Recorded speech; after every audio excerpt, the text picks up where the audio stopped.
All right. So welcome back. And so far in the first, 5 or 6 videos, I've emphasized more of the motivational side of the continuum. I like Simon Sinek's idea of first start with why.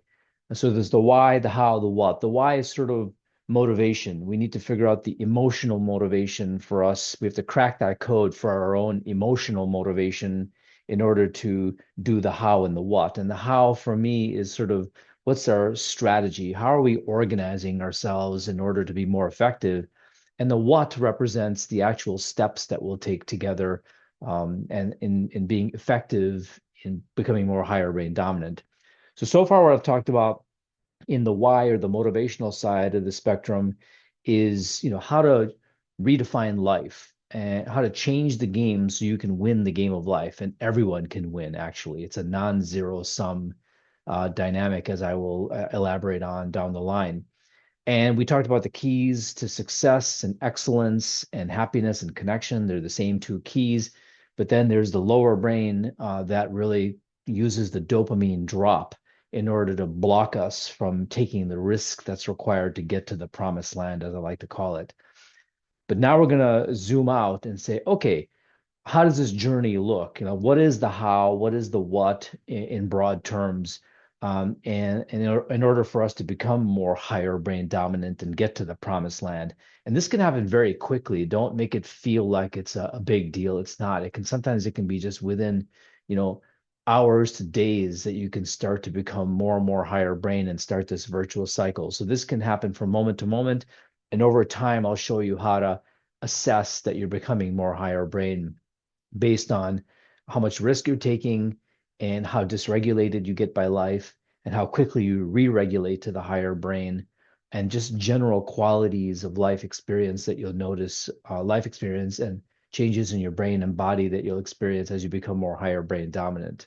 And then every once in a while, I'll come back to the motivational side and say, hey, here's some more motivational rocket fuel for us to keep doing the work until we develop the habits. And then this will become very easy for you to have this front and center of am I higher brain right now?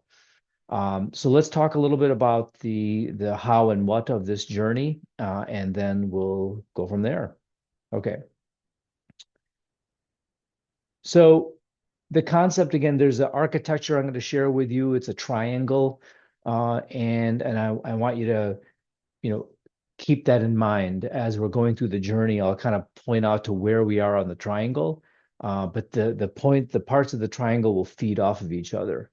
And so our strategy, which is our how, like how are we organizing this program and this journey together, is the triangle, which will cause you to become more and more higher brain dominant over time.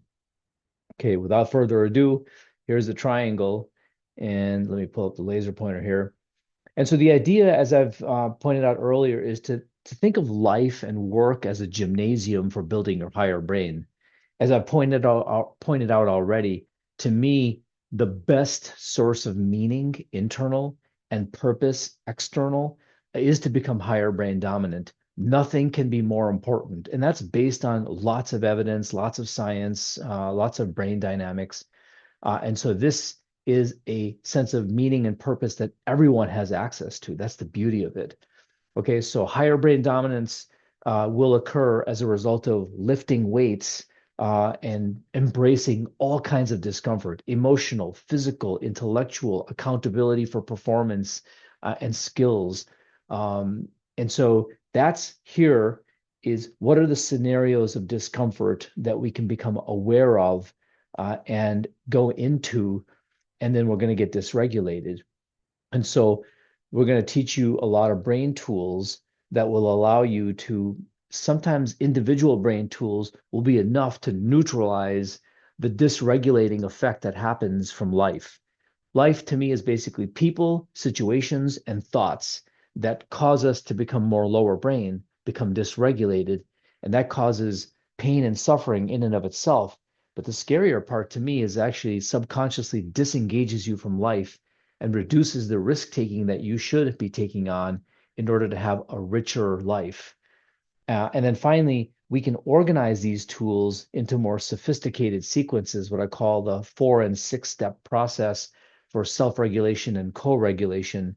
And that's a nice little architecture to be even more effective at re-regulating ourselves. Okay, so let's give me an example. Let me give you an example of drilling down into these three categories of the triangle.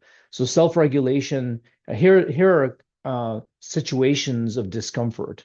And actually in the next video I'll upload after this, we'll talk about the 10 categories of discomfort and how just organizing those and identifying and labeling what category of discomfort is coming at you or you're going into either one of those, just having an understanding of what the category is by itself can flip you out of lower to higher or keep you higher, anchored in the higher brain. So that's the red category of categories of discomfort that we either come to us or we go into.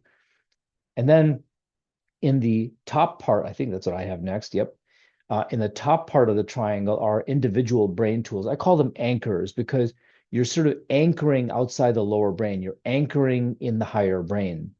And so either in a situation that you're taking on discomfort, you stay anchored higher, or if a situation comes at you unexpectedly or expectedly, but triggers your lower brain, you'll use one of these tools to pull back out of the lower brain and hopefully stay anchored in the higher brain or continue the wrestling match with the lower brain if it's something that's a little bit more triggering or activating for you.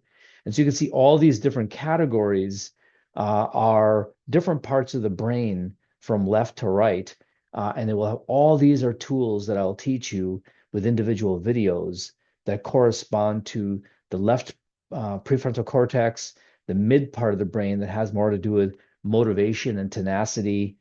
This global approach from front to back and top to bottom are different tools that can keep you anchored in the higher brain. And then the right side of the brain is the social part of the brain. There's different approaches that we can take to stay anchored in the higher brain with social techniques. Okay. And then finally, there in the green are these 4 and 6 steppers, which is self-regulation. When you become dysregulated, you go lower brain. There's a 4-step process that I'll teach you to become re-regulated, which is identify the trigger, identify that you've gone lower brain. What's the story that your lower brain is telling? And then what tool or tools will you use to shift back up? That's it. Even more sophisticated is the notion of co-regulation. Once we learn to be in partnership with each other in a more non-judgmental, non-zero sum, what I would even call a loving manner, where we really want each other to succeed, beautiful things can happen. And then we can help each other. We can help each other stay higher brain. So first, I want to make sure I'm higher brain, and then I want to make sure I'm motivated to keep your lower brain off. What's language that I can use and even tone, body language and tone that I can use to keep your lower brain off. Am I even more motivated to help you stay higher brain? I want you to be really effective and successful and a good partner with me. And again, what's the language and also tone or energy that I'm using? And then finally, if something happens where we kind of start to wobble and start to go lower brain, what are escape valves for us to be able to, not cause damage, but then also help each other re-regulate and get back to the higher brain together. So in summary, the action, remember, we're talking about concept, inspiration, action. We already hit on the concept and the inspiration, just focusing on the action going forward, derived from every video. I want you to take away an action. The action is just keep the triangle in mind as we're going forward. Where are we on the triangle? Are we talking about a brain tool? And I'll try to stay organized and sort of let you know where we are. In purple will be the brain tools. In red will be, real triggering scenarios that we're dealing with. And then finally, maybe a 4 or 6-step process that we kind of lay out as a sequence that we can really literally burn into our brains, in our higher brains, so that the next time a particular trigger, we'll kind of get really good at creating what's so-called taxonomy, a sort of a library or an organizational approach to here are all the triggers for me. And then I'm going to have a 4 or 6-step process or both for that particular trigger waiting in the weeds. So the next time that trigger shows up, I'm going to be ready to pounce and pull that trigger to the higher brain so it doesn't cause damage to my brain, my body, my reputation, or my relationships, right? So that's why we really want to avoid lower brain activation. And so then we're gonna, taking all these life scenarios, and there aren't that many actually, having a good plan for each life scenario makes you even more higher brain dominant. Okay. So that's a little bit of an organizational architecture for the whole program. And I hope that helps you. And then we'll keep firing away here. All right. Thanks a lot. See you soon.